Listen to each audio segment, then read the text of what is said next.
My daughter thinks I am lying in a hospital bed, but I am actually sitting in the bank manager's office watching her on a live monitor. As she signs the papers to steal my life savings of over $800,000, she smirks at her new husband. She believes she has won. She does not know that every signature she puts on that page is not unlocking my fortune, but locking the door to her own prison cell. My name is Evelyn Hart. I am 68 years old. A woman who has spent 40 years balancing ledgers and keeping secrets for others, living a quiet life in Maple Ridge, Ohio. The cold evening air bit at my exposed cheeks as I stood on the back porch of my daughter's house, my knuckles white as they gripped the ceramic edges of a baking dish. Inside lay my signature apple pie, still warm, the cinnamon scent battling the crisp smell of fallen leaves. I had baked it for the dinner celebrating Paige's second wedding, foolishly believing that a mother's love could still be tasted in sugar and flour. I raised my hand to knock on the glass of the sliding door, but my arm froze in midair. Through the thin mesh of the screen, voices drifted out, sharp and clear against the hum of the refrigerator. She is old. Dylan. Paige's voice floated out, light and dismissive, accompanied by the clinking of wine glasses. What does she even need that money for? It's just sitting there. We are just shortening the inheritance process, that's all. I stood paralyzed. The pie felt suddenly heavy, like a stone slab in my hands. Then came a deeper voice. Dylan Morgan, her new husband of less than 2 months. Don't worry. Babe, just get her to sign the new power of attorney papers. If she refuses... He lowered his voice, but the malice cut through the glass like a diamond cutter. I have ways to make the bank believe she isn't quite lucid anymore. The air left my lungs. It felt as though a cold hand had reached into my chest and squeezed my heart until it stopped beating. My own daughter. The girl I had worked double shifts for. The girl I had sacrificed my own retirement to set up in business. They were discussing my sanity and my life savings as if I were a senile inconvenience standing between them and a payday. Inside, the dining room was a glow of golden light. I could see the table set with crystal, the platter of roast beef steaming, the laughter of friends, and the few relatives Paige had bothered to invite. It was a perfect tableau of a happy family. I was standing just 2 feet away, separated by a pane of glass, yet I might as well have been on another planet. I forced a breath into my lungs. I would not cry. Not here. Not now. I slid the door open and stepped inside. The warmth of the house washed over me, sickeningly cozy. Mum, you made it? Paige called out from the kitchen island, not moving to help me. She held a glass of red wine. Her cheeks flushed. I brought pie, I said, my voice sounding strange to my own ears, hollow and distant. Great. Just put it on the counter, she said, turning back to Dylan. No one took the heavy tray from my hands. I set it down near the sink and walked to the dining table, finding a seat at the far corner. Throughout the dinner, the conversation flowed around me like water around a rock. They toasted the newlyweds. They laughed about the honeymoon in Italy. They praised Dylan's sharp business acumen. I sat in silence, pushing peas around my porcelain plate. When the main course was cleared, I tried to catch Paige's eye. Paige, I was hoping we could catch up this week. I have been feeling a bit. She cut me off with a wave of her manicured hand. Oh, Mom, we are swamped, actually. Speaking of meetings, Dylan and I need you to come by next week. We need to update some financial papers, just for convenience. You know, it is better if Dylan handles the heavy lifting for you now.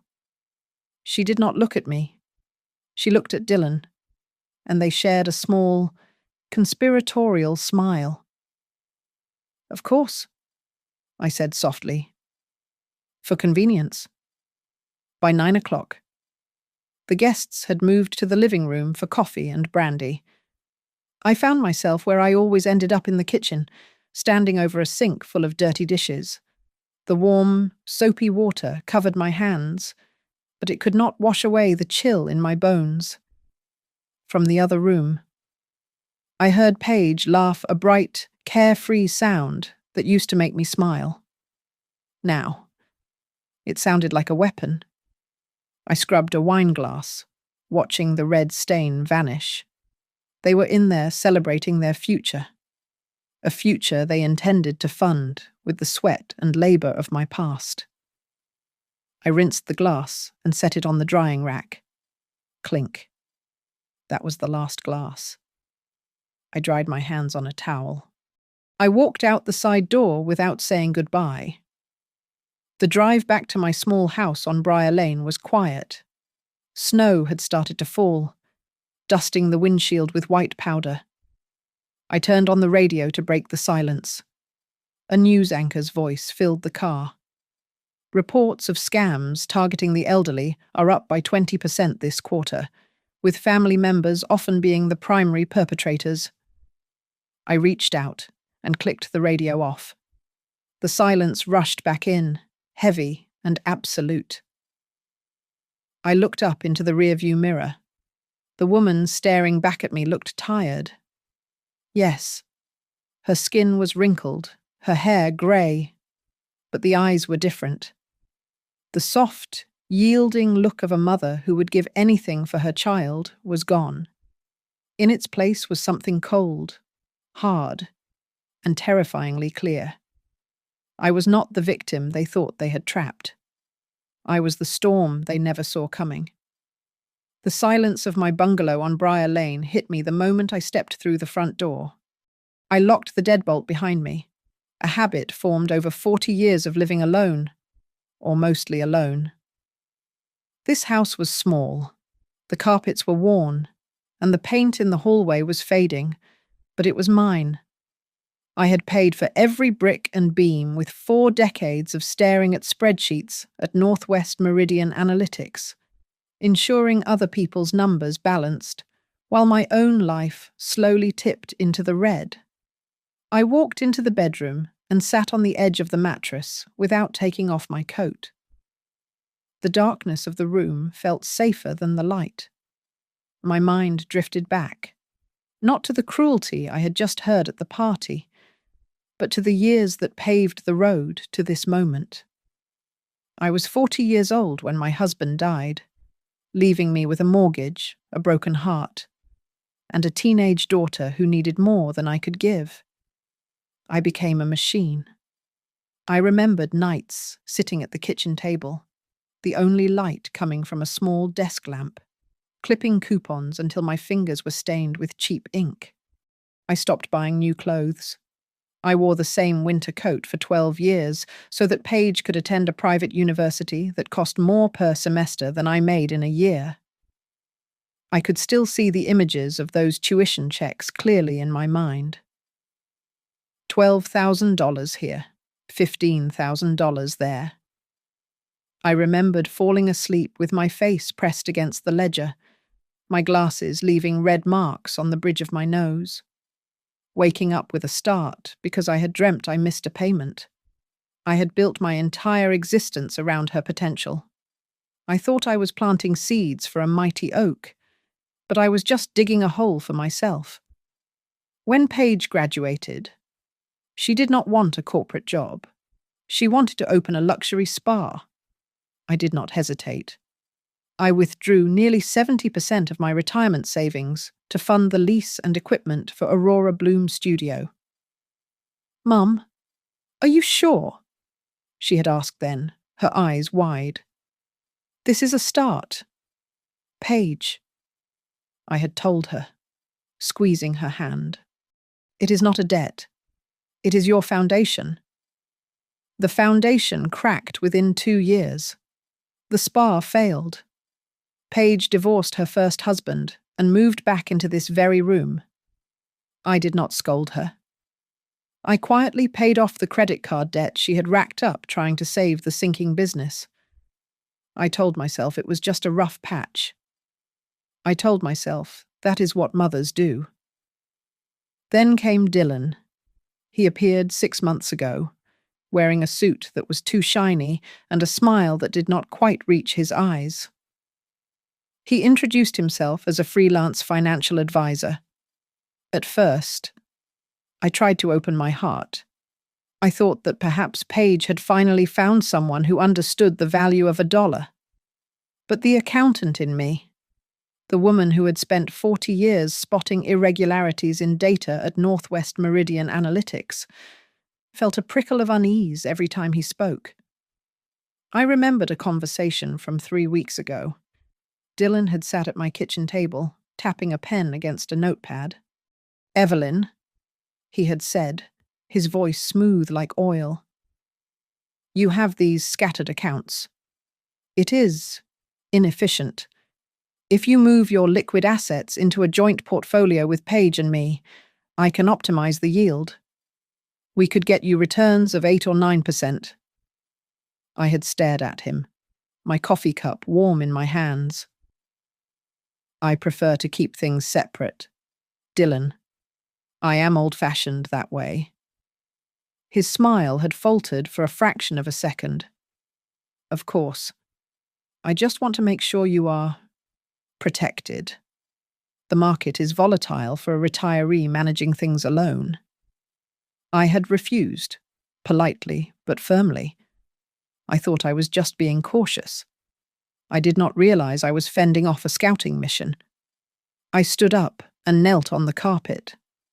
I reached under the bed and pulled out the heavy, fireproof metal box where I kept my life on paper. I dragged it out, the metal scraping against the floor. I opened the lid. Inside lay the deeds, the insurance policies, the certificates of deposit, and the old will I had written 10 years ago. For decades, I had looked at these papers with a sense of pride. They were a safety net. They were the final gift I would leave behind to ensure Paige was never cold, never hungry, never desperate. I picked up the savings passbook. The balance was significant, a testament to a lifetime of denying myself every luxury. "They aren't gifts," I whispered to the empty room. I ran my thumb over the beneficiary line on my insurance policy where Paige's name was written in my neat cursive. "They are targets." For the first time in my life, I did not see my daughter's name as a legacy. I saw it as the name of a stranger who was waiting for me to die, or worse, planning to strip me bare while I was still breathing. I closed the box with a sharp snap. The sound echoed like a gunshot in the quiet house. I was done being the soil they fed on. It was time to become the stone they broke their teeth against. The morning sun filtered through the blinds of my kitchen, casting long, prison bar shadows across the table. I sat alone with a cup of black coffee, the steam rising in the cold silence of the house. On the placemat in front of me lay a notepad and a pen. I uncapped the pen and wrote a single word in the center of the page. Paige. I stared at the letters. For 33 years, that name had meant love, sacrifice, and the future. Now, it meant liability. With a steady hand, I drew a single, thick line through the name. The ink bled slightly into the paper. My hand did not shake. The trembling I had felt the night before outside the window had solidified into something cold and hard, like steel tempering in ice water. I picked up the phone and dialed a number I knew by heart. "Harborstone Legal Group. How may I direct your call?" "Margaret Lewis. Please," I said. "Tell her it is Evelyn." Tell her it is urgent. An hour later, I was sitting in Margaret's office. The leather chair creaked as I shifted, watching my old friend read through the documents I had brought. Margaret had been a corporate shark before she moved into estate law, and her eyes scanned the pages with the precision of a laser. She finally looked up, taking off her reading glasses. Evelyn, do you remember the power of attorney you signed 3 years ago after you slipped on the ice and broke your hip? I remember, I said. I wanted Paige to be able to pay my bills while I was in rehab. Margaret leaned forward, tapping a paragraph on the document with a manicured nail. The problem is, the language here is broad, dangerously broad. It grants durable power of attorney, effective immediately upon a determination of incapacity. And in this state, incapacity can sometimes be determined by a single attending physician and a concurring family member. I felt a chill run down my spine that had nothing to do with the office air conditioning. I thought of Dylan's voice through the screen door. I have ways to make the bank believe she isn't quite lucid. So, I said, my voice steady, if they find a doctor willing to say I am confused, and Paige agrees, then they can drain your accounts legally. Margaret finished, her voice dropping to a hush. They could transfer everything before you even wake up from a nap. It happens more often than you would think. It is terrifyingly easy. I sat back, the leather cool against my neck. I should have been panicked. I should have been weeping. Instead, the accountant in me took over. This was just a balance sheet that needed correcting. If I want to make it so that touching my money is harder than breaking into the main vault at the Federal Reserve, I asked, what do I have to do? Margaret smiled, a sharp, predatory expression I remembered from our younger days. We go nuclear. We revoke this power of attorney immediately. But that is just defense. You want offense? We set up a living trust. We move the house, the savings, the stocks, everything out of your name and into the trust. You control it, but legally. Evelyn Hart owns nothing, and then you go see your banker. Liberty Harbour Bank, I noted. Go there. Today, Margaret commanded. Talk to the branch manager. Make sure he knows exactly what the landscape is. I left Margaret's office and drove straight to the centre of Maple Ridge. The Liberty Harbour Bank building was a brick fortress on Main Street. I walked in, bypassing the tellers, and asked for Thomas Rivera. Thomas was a man in his 50s, with greying temples and the calm demeanour of someone who had seen every financial tragedy a small town could produce. He invited me into his glass-walled office and closed the door. I sat down and placed my hands on my lap. I did not waste time with pleasantries. Thomas. I need to restructure my accounts, I began, and I need to set up specific security protocols. We can certainly help with that. Evelyn, he said, reaching for a notepad. Are you planning a trip or perhaps an investment? I looked him directly in the eyes. No, I am planning a defense. I took a breath, letting the shame of the admission wash over me and then discarding it.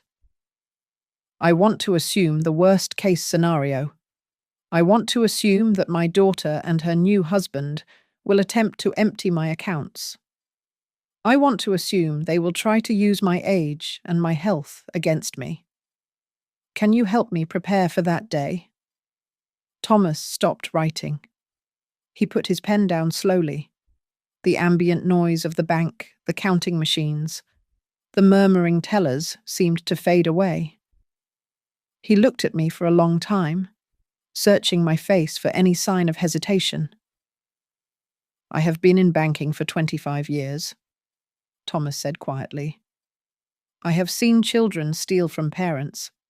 I have seen grandchildren forge checks. But it is rare to see a mother brave enough to say it out loud before the damage is done. He opened a drawer and pulled out a fresh file folder. Yes, Evelyn, he said, his voice firm. We will prepare. If they come for your money, they are going to find a fortress. Back at my house on Briar Lane, the silence was no longer empty. It was waiting to be filled. I walked into the spare bedroom, the one I had always mentally reserved for the grandchildren Paige had promised, but never produced. I pulled open the bottom drawer of the dresser.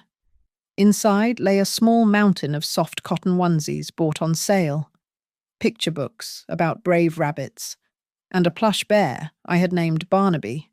For years, I had collected these things, hoarding them like a squirrel preparing for a winter that never came. I picked up the bear. It smelled of lavender sachets and desperate hope. I did not cry. I simply found a cardboard box and began to pack them away. One by one. The onesie went in. The books went in. The bear went in. You are going to someone who actually needs you, I whispered to the box. That afternoon, I picked up the phone and dialed the number for the Maple Ridge Public Hall Library Services. This is Sarah. A bright voice answered. Hello? Sarah? This is Evelyn Hart, I said, surprised by how steady my voice sounded. I would like to re-register for the Tuesday book club. There was a pause. Oh, Mrs. Hart. We haven't seen you in 3 years. I thought you were too busy babysitting. I said, but my schedule has cleared up. Indefinitely. I did not stop there. I looked out my kitchen window and saw Harold Jenkins, my neighbour of 20 years, struggling to drag a recycling bin to the curb. Usually, I would have waved and gone back to worrying about Paige's credit score. Today, I opened the front door. Harold, I called out. Leave that. Come inside for tea. You too. Elise. If you are home, Elise, the young nurse from the apartment across the street, was just getting out of her car. She looked shocked, but she smiled. An hour later, my small living room was alive with sounds that did not belong to my family. Harold sat in my armchair, holding a delicate china cup with his large, calloused hands, while Elise sat on the floor, laughing so hard she had to wipe tears from her eyes. Harold was showing us a video on his phone of his attempt to fix his own roof, I told myself. Harold, you are 72, not 22. He chuckled, his voice deep and warm. But then the ladder started sliding, and I just rode it down like a surfboard into the azaleas. Elise shook her head. You are lucky you didn't break a hip. Harold, I had a patient last week, 90 years old, refused to go to the hospital because he had to water his petunias. He told me, if I die, the flowers die. And then what was the point of the summer? I laughed. It started as a small sound in my throat and bubbled up until my chest felt light. It was a genuine laugh, unburdened by the constant mental calculus of my daughter's happiness. Then, my phone buzzed on the coffee table. The screen lit up. Paige. The laughter in the room seemed to freeze for a second. The old reflex kicked in a sharp, thin blade of anxiety piercing my chest. My hand twitched, instinctively wanting to reach out, to answer, to fix whatever crisis she was calling about. Does she need money? Is she hurt? Is she angry? I looked at the phone. I looked at Harold, who was watching me with kind, knowing eyes. I let it ring. You aren't going to get that, Elise asked gently. No, I said, watching the screen go dark. If it is important, she will leave a voicemail. That night, alone again. I sat at my small desk and opened an old leather-bound journal. I picked up my pen. From today on, I wrote, the ink flowing smoothly. Every penny I earn, save and keep, will be used to protect me, or it will be used to help those who are also considered too old to need money. I opened my ancient laptop. It hummed and wheezed as it connected to the internet. I typed a phrase into the search bar, elder financial abuse by family members. The results flooded the screen. Thousands of stories. Mothers who lost their homes to sons with gambling debts. Fathers who signed over deeds to daughters who promised care that never arrived. I read until my eyes burned. I was not a fool. I was not alone. I was part of a silent army of the betrayed, and reading their stories made the shame in my gut turn into fuel. I stood up and walked to the kitchen. The house was quiet, but it was a peaceful quiet now. I took a loaf of bread I had baked earlier, a simple sourdough. Usually, I would save the soft, middle slices for Paige when she visited, and I would eat the crusts or the dry ends. I took the knife and sliced a thick, warm piece from the very center of the loaf. I slathered it with real butter, not the margarine I bought to save money. I took a bite. The crust cracked perfectly, and the inside was soft and rich. It is good, I said aloud to the empty kitchen. It tasted like freedom, and for the first time in years, I realized that the best part of the loaf belonged to the baker. The bouquet of lilies Paige shoved into my hands smelled overwhelming, cloying and sweet, like the flowers one sends to a funeral home. She kissed my cheek, her lips barely grazing my skin, while Dylan stood behind her, gripping a leather laptop bag as if it contained the nuclear codes. Mom, you look tired, Paige said, her eyes scanning the living room rather than my face. We brought dinner, and we need to talk. Exciting news. They sat at my small dining table. Dylan wasted no time. He opened his laptop and turned the screen toward me.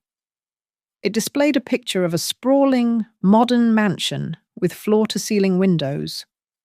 Lakeview Heights, Dylan announced, his voice dropping an octave to sound authoritative. It is the next big development. Evelyn, property values are projected to skyrocket by 15% in the next 2 years alone. Paige and I, well, we want to build a future there, a future that includes you. He clicked a key, and a complex spreadsheet filled the screen.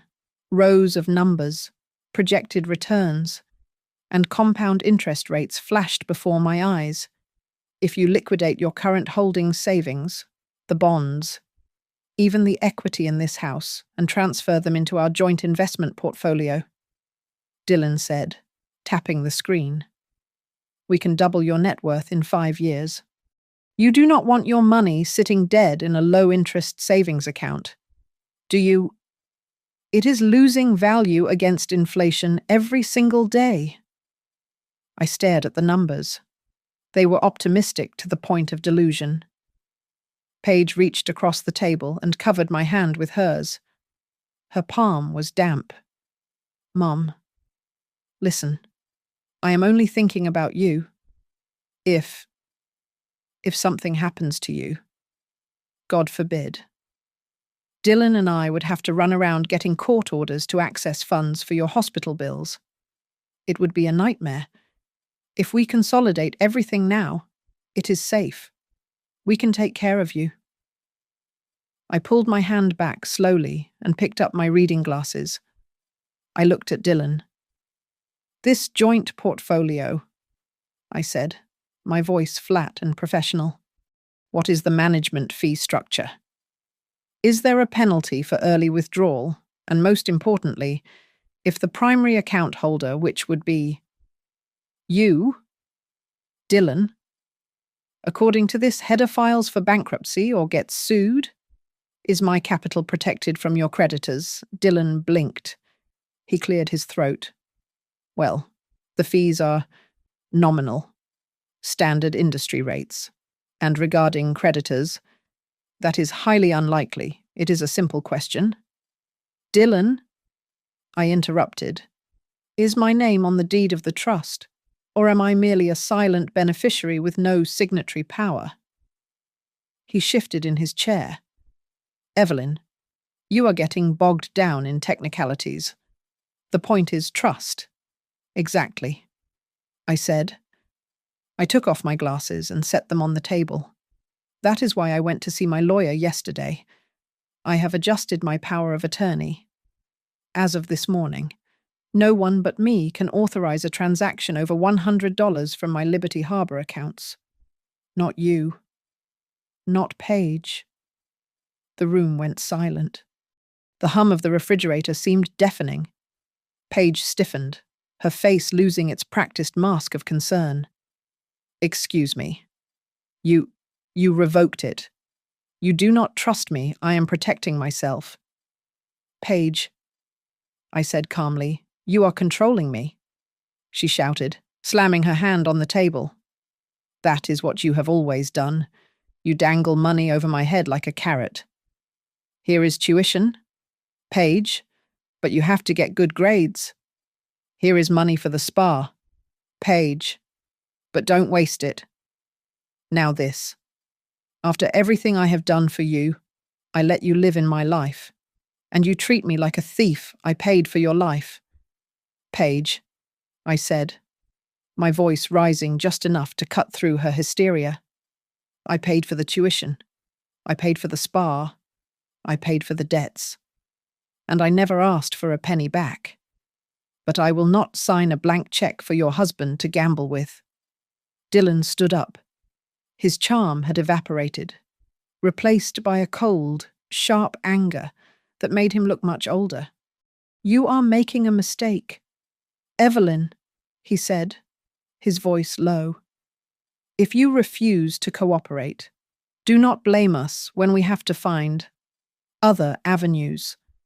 There are doctors who understand that elderly patients can become confused, and there are bankers who understand the value of a younger, more active client base. I froze. He had said it. The threat hung in the air, ugly and undeniable. Get out, I whispered. Come on. Paige. Dylan sneered, grabbing his laptop. She is clearly having an episode. Paige looked at me one last time, her eyes filled with tears of rage, not sorrow. She turned and marched out. Slam. The front door shook on its hinges. The vibration travelled through the wall, and the silver picture frame on the hallway console table, a photo of Paige and me at her college graduation, wobbled and fell face down onto the hardwood floor. Crash. I sat there for a long time before I stood up. I walked to the hallway and knelt down. The glass was shattered, a spiderweb of cracks obscuring our smiling faces.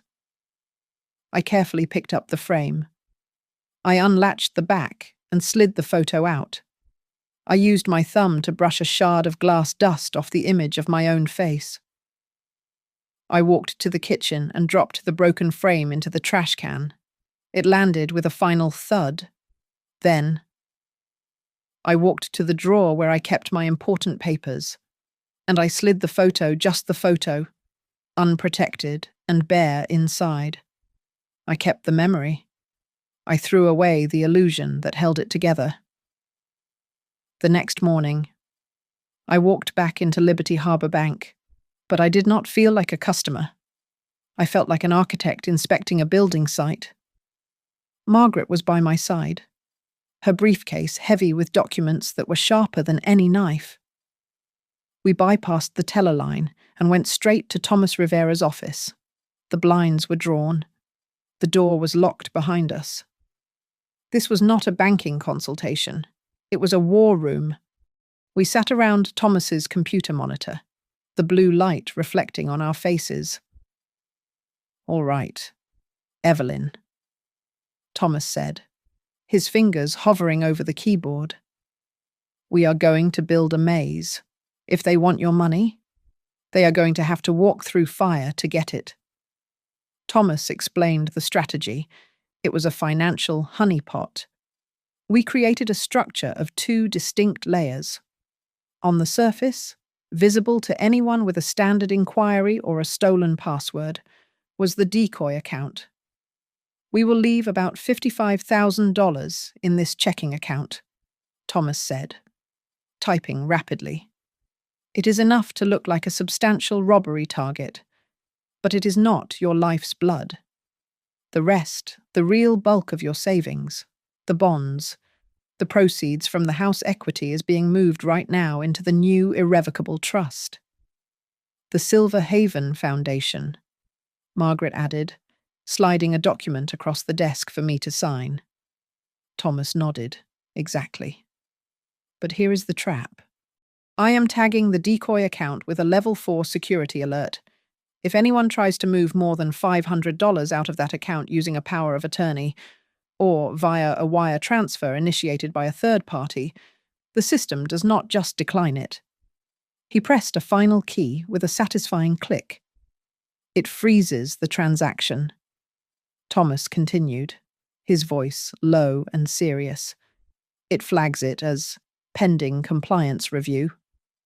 It silently triggers the high-definition cameras at the teller station. And it requires a 3-step biometric verification that only you can provide in person." I looked at the screen.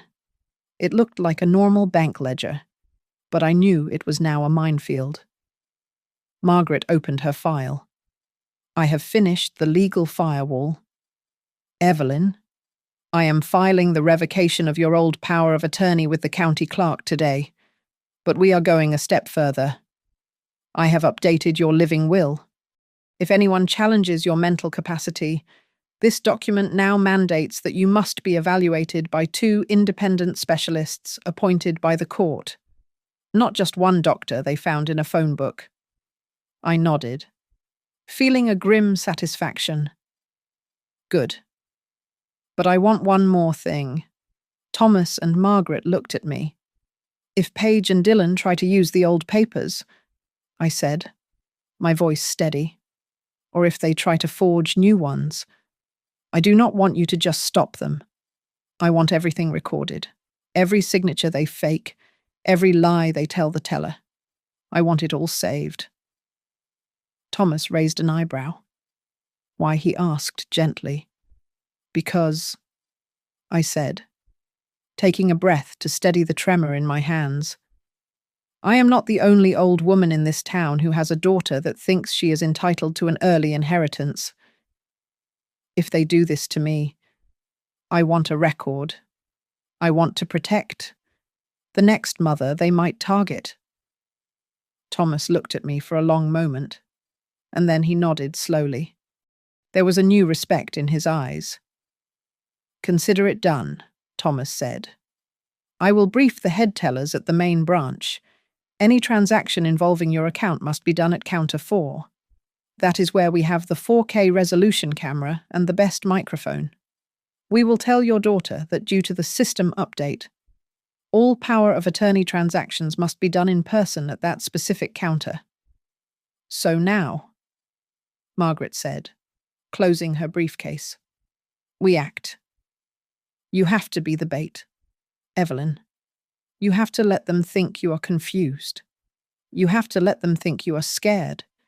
If they suspect you are fighting back, they will stop." "I can do that," I said. "I have been invisible to them for years. It will not be hard to be helpless, too." Before I left, Thomas slid a small white envelope across the mahogany desk. I opened it. Inside was a new debit card and a small slip of paper with a handwritten note. I read the note. Mrs. Hart. From now on, every signature is a knife. You are the one holding the handle. I felt a lump form in my throat. I folded the note carefully until it was a tiny square. I opened my wallet and tucked it into the clear plastic sleeve, right next to the faded photograph of my late husband. I snapped the wallet shut. The trap was set. Now, I just had to wait for the wolves to come to dinner. The phone rang on a Tuesday afternoon, shattering the peace I had built over the last few days. It was Paige. Her voice was dripping with a syrup-thick concern that made my stomach turn. "Mom, listen. Dylan and I have been talking," she said, her voice dropping to a whisper. "You mentioned last week that you felt dizzy. We are worried. I made an appointment for you at the Maple Ridge Wellness Center. We just want to check your cognitive health, just for peace of mind." I gripped the receiver. I had never told her I was dizzy. It was a lie she was planting to harvest later. I suppose that is best," I stammered, making my voice sound thin and frightened. "If you think it is necessary." The trap was moving. The doctor at the clinic was a man named Dr. Thorne, a middle-aged man with shifty eyes and a suit that looked too expensive for a strip mall clinic. He sat me down on the crinkly paper of the exam table while Paige hovered in the corner, clutching her purse like a stage prop. "Now, Evelyn," Dr. Thorne said, clicking his pen. "Can you tell me what year it is?" I looked at him. I knew it was 2025. I knew exactly what the interest rate on a 30-year Treasury bond was as of this morning. "It is 1999, I said, letting my voice trail off into uncertainty. I saw Paige's eyes light up. It was a flicker of pure greed, disguised as sorrow. "And your address?" the doctor asked. "I live on Elm Street," I whispered, looking down at my hands. "No. Wait. Is it Oak, Doctor?" Thorne made a show of scribbling notes. He turned to Paige and sighed theatrically. "There are definite signs of mild cognitive decline. At this stage, she is vulnerable. I would strongly recommend a legal guardian to assist with complex decisions." "Oh, that is terrible," Paige said, covering her mouth. "But Dylan and I will step up. We have to." On the drive home, I sat in the back seat of Paige's SUV, slumping against the window. I pretended to be asleep. In the front seat, Dylan was on his phone, his voice low but distinct. "Yeah, the doctor is on board," Dylan said. "Prepare the new power of attorney forms. Make them comprehensive. We are going to Liberty Harbor on Friday morning. Yes, we will clean it up by the weekend. Friday." I kept my eyes closed, but my mind was racing. That was the signal. As soon as they dropped me off and their taillights faded down Briar Lane, I called Thomas Rivera. "Friday morning?" I said into the phone. "They are coming." "Ah, we are ready." "Evelyn?" Thomas replied, his tone professional and grim. "Security is briefed. Compliance is on standby. The cameras in room 3 are recording. Friday arrived under a grey, heavy sky. When Paige and Dylan picked me up, I made sure my coat was buttoned wrong. I walked with a shuffle I did not need, leaning heavily on Paige's arm as we entered the grand lobby of Liberty Harbor Bank. "Just relax, Mom," Paige whispered, her grip on my arm tight enough to bruise. "We are just going to sign some papers, so you do not have to worry about math anymore. Money is so confusing lately," I mumbled, allowing my head to droop.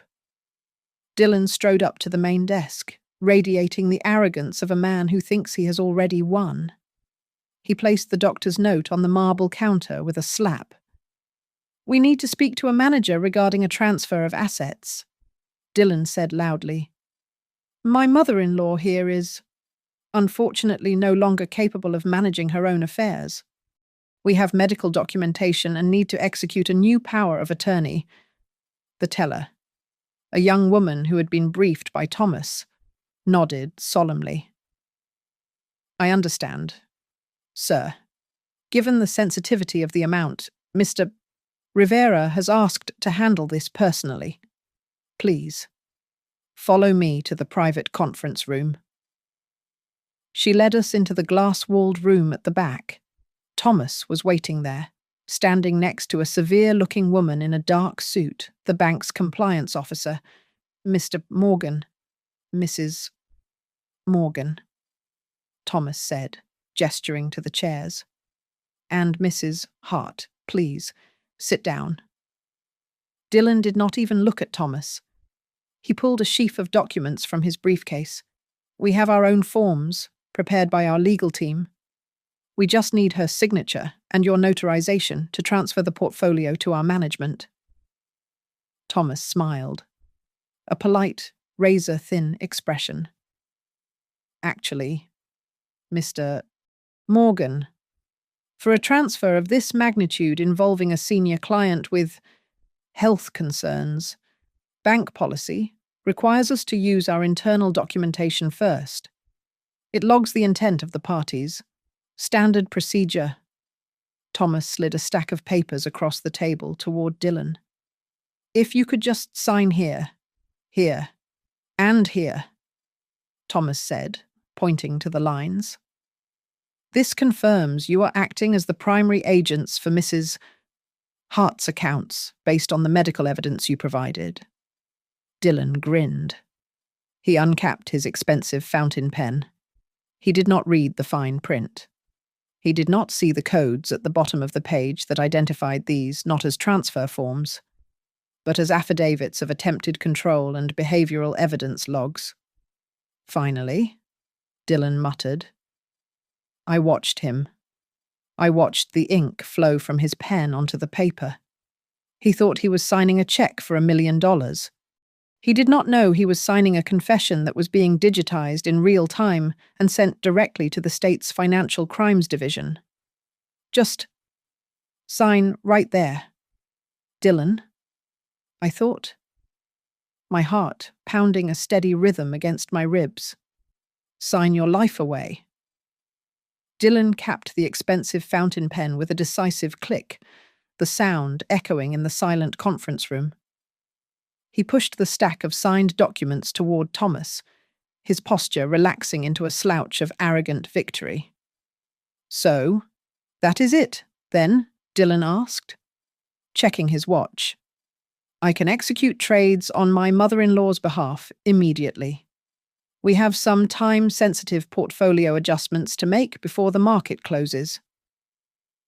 Thomas gathered the papers into a neat pile, his face a mask of polite banking neutrality. "I just need a few minutes to input these codes into our central security mainframe. Standard procedure for new authorizations." He stood up and left the room. The heavy glass door clicked shut, sealing us in. I sat perfectly still, staring at a smudge on the polished mahogany table. Paige was scrolling through her phone, likely looking at furniture for the new house she thought she had just bought with my retirement fund. Dylan was drumming his fingers on the table, humming a tune I did not recognize. 10 minutes passed, then 15. When the door finally opened, Thomas did not come back alone. He was accompanied by Margaret and a tall, severe man in a grey suit I had never seen before. Thomas did not sit down. Instead, he placed a black tablet on the table in front of Dylan and Paige. "What is this?" Dylan asked, irritation creeping into his voice. "Where is the confirmation?" Thomas pressed a button on the tablet. A video began to play. The angle was low and tilted the view from a phone camera lens peeking out of a coat pocket. The audio, however, was crystal clear. She is confused about the dates. Doc, if you write that down, it helps us help her. That was Dylan's voice. I can note mild cognitive impairment, but I will need assurances. That was Dr. Thorne. Don't worry. Once we have control of the accounts, your consulting fee will be handled first. The colour drained from Paige's face so fast I thought she might faint. She looked at the tablet, then at Dylan, her mouth opening and closing like a fish out of water. Dylan stood up, his face flushing a deep, angry red. What the hell is this? You recorded us. That is illegal. That is inadmissible. Actually, Thomas said, his voice calm and sharp as a razor, that recording was provided by the victim herself. Mrs. Hart recorded her own appointment. As for the bank, we have only been recording what happened in this room for the last 20 minutes, including your signatures. Dylan pointed a shaking finger at me. She is senile. She does not know what she is doing. On the contrary, Thomas interrupted, stepping forward. Mrs. Hart is the primary beneficiary of the Silver Haven Foundation Trust, which was established last week. The accounts you are trying to access no longer exist in her individual name. Thomas picked up the papers Dylan had just signed and held them up. And these are not power of attorney forms, Mr. Morgan. If you had read Section 402, you would have seen that you just signed a sworn affidavit admitting that you sought to gain control of assets based on a medical diagnosis you knew to be influenced by bribery. You just confessed to attempted financial fraud. The room seemed to shrink. The air was sucked out of it. Paige turned to me, tears streaming down her face, her voice trembling with a mix of fear and fury. Mom, what are you doing? You trapped us. You are destroying this family. I looked at her. I looked at the daughter I had carried, the daughter I had fed, the daughter I had bailed out a dozen times. Family does not use fake doctor's notes to break into their mother's safe. Paige, I said, my voice steady, though my heart felt like it was bleeding. Family does not wait for their mother to die so they can buy a bigger house. I am going to sue this bank, Dylan shouted, slamming his hand on the table. I will sue every single one of you for entrapment. The man in the grey suit stepped forward. He pulled a badge from his jacket pocket. I am Agent Miller from the State Financial Crimes Division. We have been investigating a pattern of suspicious transfers involving you and 3 other elderly clients over the last 4 years. Mr. Morgan. This confession was just the final piece we needed. The door opened again. 2 police officers in plain clothes walked in. They did not shout. They simply walked over to Dylan, who looked suddenly small and deflated. Dylan Morgan. Please come with us, one officer said, taking his arm. As they led Dylan out, Paige collapsed into sobs. She reached for me, her hands grasping at my sleeve, her nails digging into the fabric of my coat. Mom, please, tell them to stop. I did not know. I did not know it was this bad. She cried. I stood up. I gently but firmly peeled her fingers off my arm, one by one. I looked down at her. You are not being handcuffed today because I told them that you might just be a fool rather than a criminal. I said quietly, Do not make me regret that, Mercy.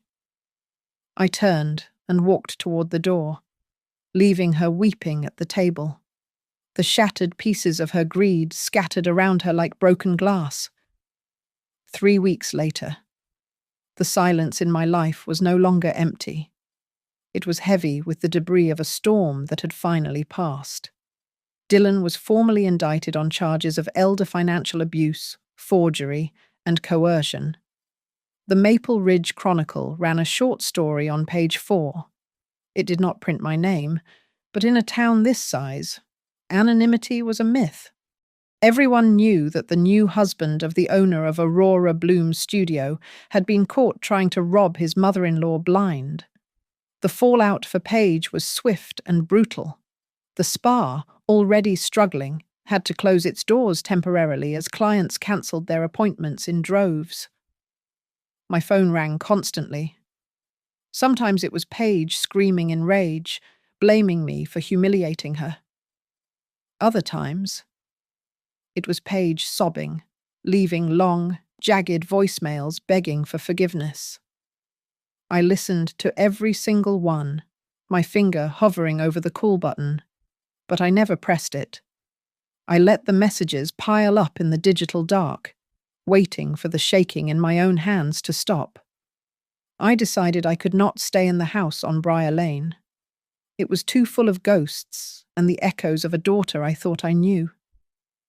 I rented a small, one-bedroom apartment at Willow Court Residences, a complex near the library and the park. I packed light.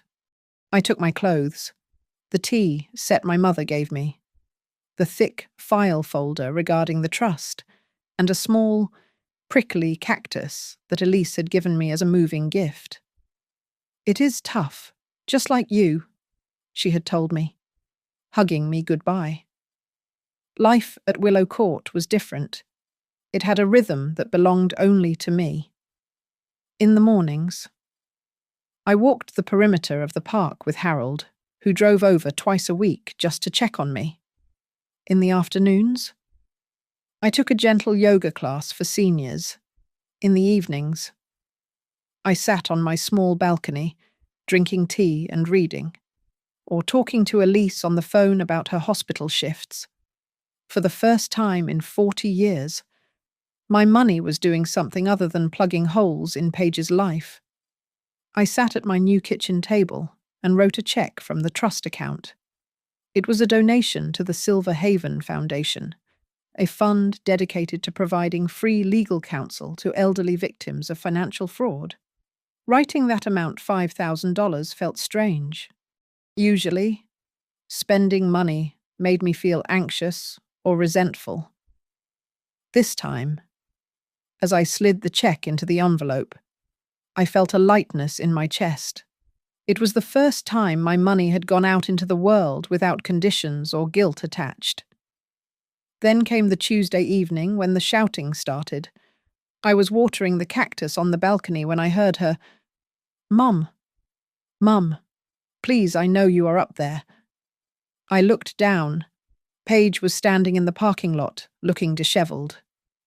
Her hair was pulled back in a messy knot, and she was wearing a sweatshirt I recognized from her college days.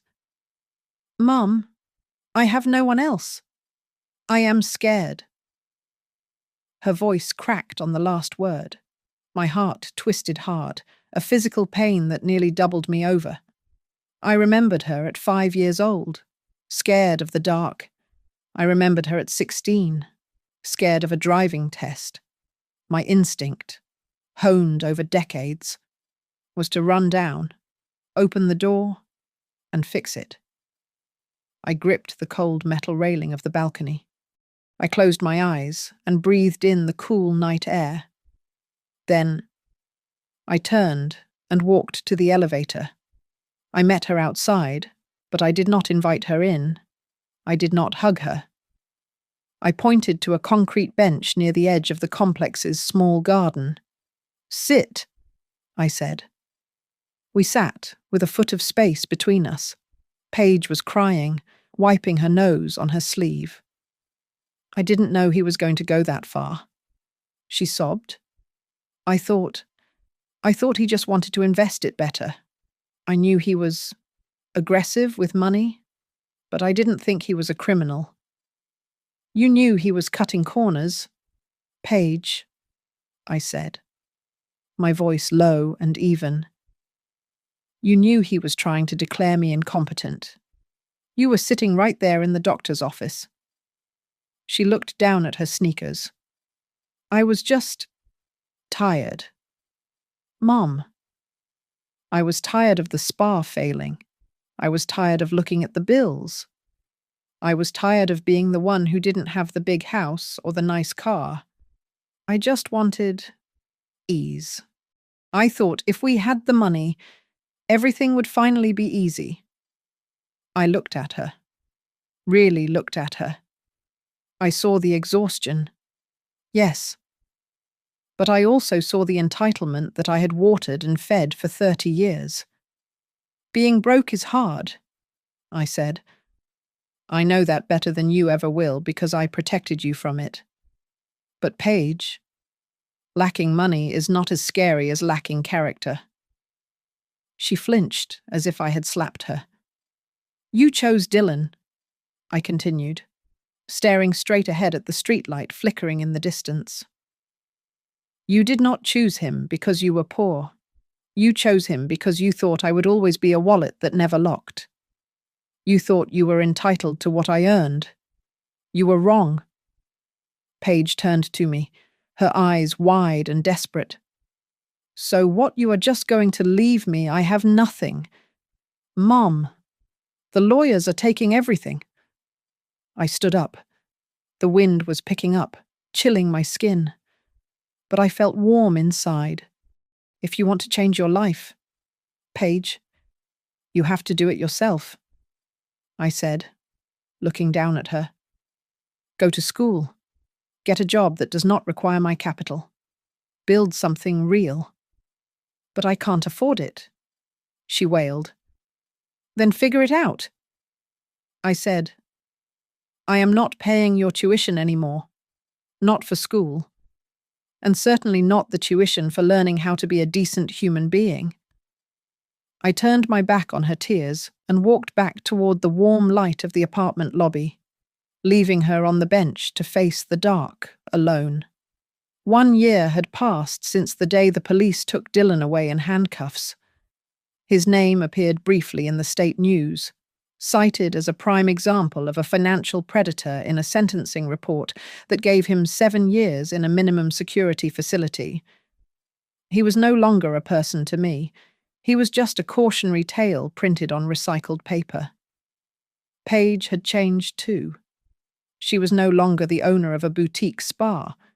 She was working the night shift at a discount supermarket, stocking shelves under flickering fluorescent lights, and attending nursing classes in the morning.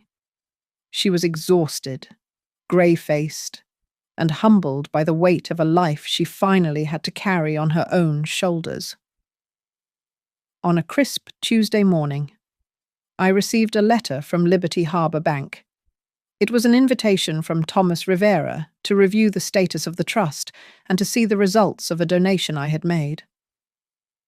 I walked into the conference room, the same room where my family had shattered. Thomas stood up and shook my hand. He looked proud. He gestured to a large screen on the wall. I wanted you to see this. Evelyn? Thomas said. Because of the structure we built for you and the protocols we developed from your case, we have stopped 12 suspicious transfers this quarter alone. We have formally named the new internal security measure. On the screen, in bold blue letters, were the words, Heart Shield Protocol. I stared at my name. You did not just protect your own money, Thomas said softly. You forced the system to evolve. We named it that not just because it is your last name, but because it reminds us that a heart needs to be protected by the law, not just by hope. The door opened. Paige stepped in. I had asked Thomas to invite her. She was wearing cheap blue scrubs, and her hands were stained with blue ink from taking notes during her clinical rounds. She looked at the room, then at me, and finally at the screen. She read the words, Heart Shield Protocol. Her face flushed. You wanted the bank to help you rob me, I said, my voice filling the quiet room.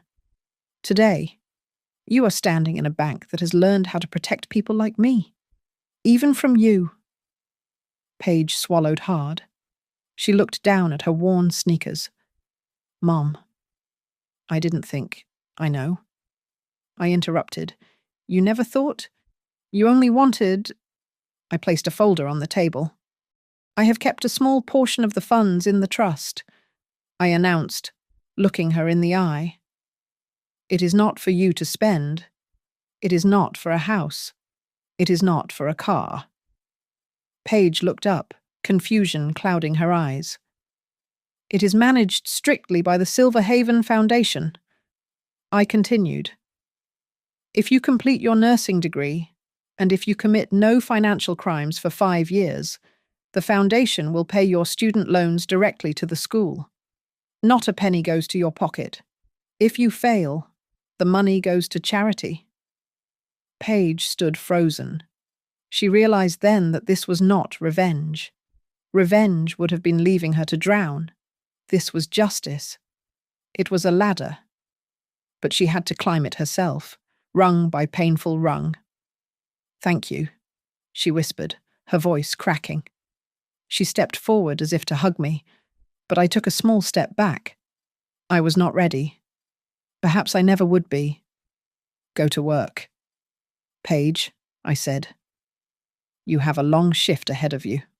I left the bank and stepped out onto the sidewalk of Maple Ridge. The sun was shining, warm and bright. I reached into my purse and touched my new debit card. It belonged only to me and the charities I chose to support. I walked to the park across the street and sat on a wooden bench. I pulled a sandwich from my bag. A woman about my age was sitting on the other end, feeding pigeons. I broke the sandwich in half and offered it to her. She smiled and took it. As I chewed the bread, I thought back to the words I had heard through the screen door a year ago. She is old. What does she need money for? I looked at the Liberty Harbour building gleaming in the distance, a fortress of glass and steel that now bore my name in its code. To teach you. I answered the memory in my head, that on this earth. It is not always your turn to hold the pen. Thanks so much for listening to this story. Guys, I would love to know where you are tuning in from. So please drop a comment down below and share your thoughts on Evelyn's decision. Did she do the right thing? If you enjoyed this story, please make sure to subscribe to Grandma's Family Diary, smash that like button, and hit the hype button to help this video reach more people.